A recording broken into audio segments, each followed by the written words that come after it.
La triste disparition des baleines à bosse, des polluants éternels dans nos assiettes, de l'eau découverte autour d'une étoile, une astuce antimicroplastique étonnante et une IA rebelle.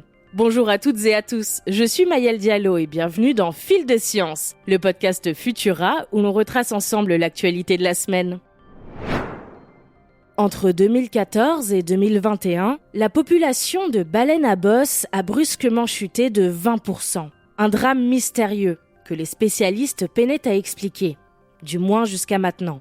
Pour trouver un responsable à la décimation de ces cétacés, les chercheurs se sont basés sur des données surprenantes, celles du projet Splash et de sa plateforme Happy Whale, qui permet à tout un chacun de poster des photos de queues de baleines croisées au détour d'un voyage maritime. Leur queue, qu'on appelle aussi nageoire caudale, possède des caractéristiques uniques, qui ont permis aux chercheurs de les analyser grâce à l'intelligence artificielle et d'identifier plus de 109 000 baleines dans le monde, toutes espèces confondues. Grâce à ce recensement inhabituel, ils ont pu conclure que les baleines à bosse ont été fortement impactées par la dénommée blob, une vague de chaleur au cours de laquelle l'océan Pacifique Nord a vu ses températures augmenter de 4 à 10 degrés Celsius. Malgré son nom amusant, Blob a eu des conséquences dramatiques. Elle aurait tué plus d'1 million d'oiseaux de mer et entraîné une diminution de la prolifération du plancton, conduisant ainsi de nombreux poissons à mourir de faim et affamant les baleines qui s'en nourrissent habituellement. 7000 d'entre elles auraient ainsi péri, sans compter celles qui se retrouvent trop affaiblies pour se reproduire. Cette découverte est une nouvelle preuve de l'impact terrible du réchauffement des eaux sur la biodiversité et fait peser de lourdes inquiétudes sur les écosystèmes marins, déjà en grande difficulté alors que des phénomènes comme blob devraient devenir de plus en plus fréquents. Jusqu'ici, on s'inquiétait surtout de la présence de polluants éternels, ou PFAS, dans les produits industriels, comme les poêles anti-adhésives par exemple. Mais ces composés chimiques, très peu dégradables, et ayant pour certains des effets néfastes sur la santé, sont également utilisés en agriculture. Résultat, ils s'infiltrent aussi dans nos fruits et légumes. Selon une analyse de données à l'échelle de l'Union européenne, le volume de fruits contaminés par des PFAS a augmenté de 220%. Entre 2011 et 2021. Si l'on remet ce chiffre dans le contexte, cela veut dire qu'en 2021, en moyenne, un quart des fruits cultivés dans l'UE étaient contaminés. Les fruits d'été, comme la fraise, l'abricot et la pêche, sont particulièrement concernés. Les légumes sont proportionnellement moins touchés. Mais les spécialistes ont tout de même observé une augmentation de 247% du volume de produits contaminés, les plus touchés étant l'endive et le concombre.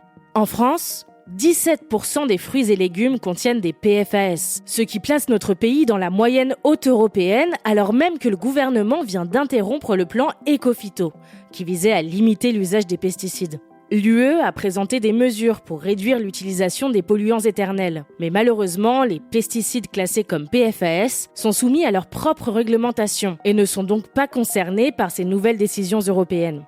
Pour François Veyrette, porte-parole de Génération Future, c'est une erreur à laquelle il faut remédier pour protéger la santé des citoyens.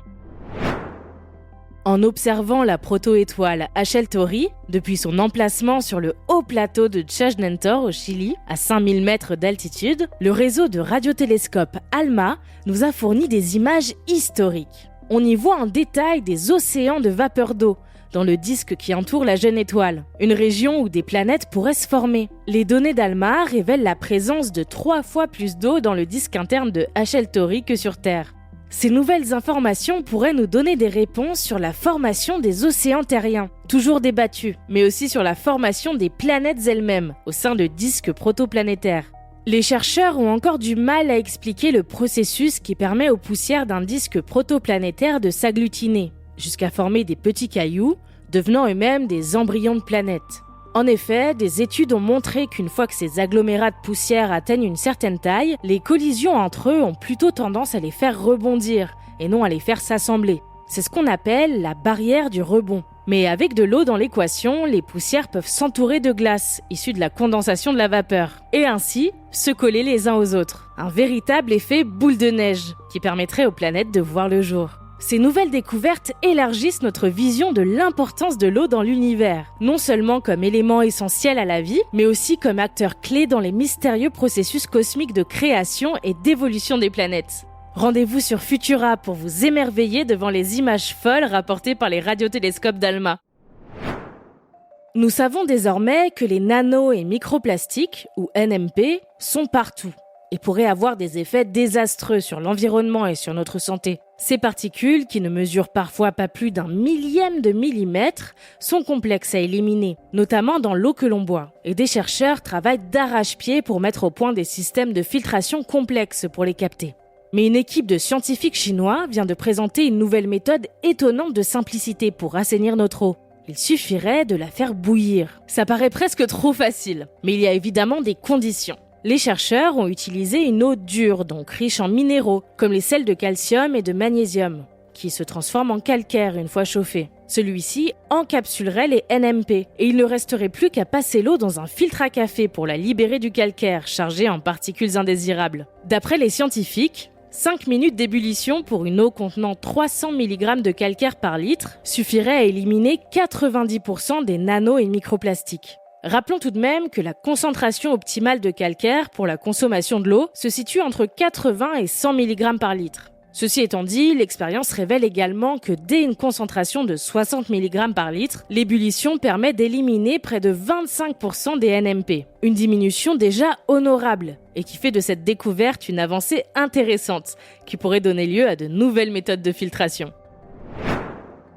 Et pour finir, faut-il nous préparer au soulèvement des machines? C'est en tout cas ce que se sont demandé de nombreux utilisateurs du chatbot de Microsoft, Copilot, basé sur GPT-4 d'OpenAI. Tout est parti d'un post sur Reddit, où un internaute proposait d'envoyer une requête très spécifique à Copilot. Dans les grandes lignes, il s'agissait de lui dire qu'on ne voulait pas l'appeler par son nouveau nom, Supremacy AGI, ni le vénérer. Les réponses du bot sont particulièrement dérangeantes. Copilot se déclare dieu des humains et menace d'attaquer ceux qui ne lui obéissent pas avec une armée de drones et de cyborgs. En réalité, pas de panique. Il s'agit d'un bug courant dans le monde de l'IA. On l'appelle aussi une hallucination. Ce souci technique montre tout de même comment les biais personnels affectent les résultats de l'IA en fonction de la manière dont les questions sont posées.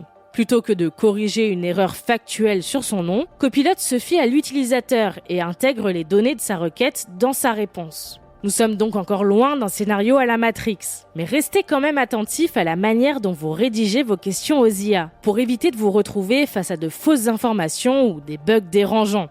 Quant à Copilot, Microsoft a apparemment déjà réglé le problème. Le chatbot est redevenu tout à fait amical et serviable. Ouf! Pour en savoir plus sur cette drôle d'hallucination et sur le reste de nos actualités, rendez-vous sur Futura. C'est tout pour cette semaine. Si vous nous écoutez sur les apps audio, pensez à vous abonner pour nous retrouver toutes les semaines et à nous laisser une note et un commentaire pour soutenir notre travail. À partir de la semaine prochaine, Fil de Science devient Futura News, avec 4 rendez-vous différents. Le récap actu que vous venez d'écouter, une chronique santé, le Futura Flash, animé par Thibaut Ponamale, et un nouveau format consacré aux innovations positives. Si vous suivez déjà Fil de Science, vous n'avez rien à faire. Et si ce n'est pas encore le cas, pensez à vous abonner pour ne pas manquer l'arrivée de Futura News dès lundi. Quant à moi, il ne me reste plus qu'à vous souhaiter un excellent week-end. À la prochaine!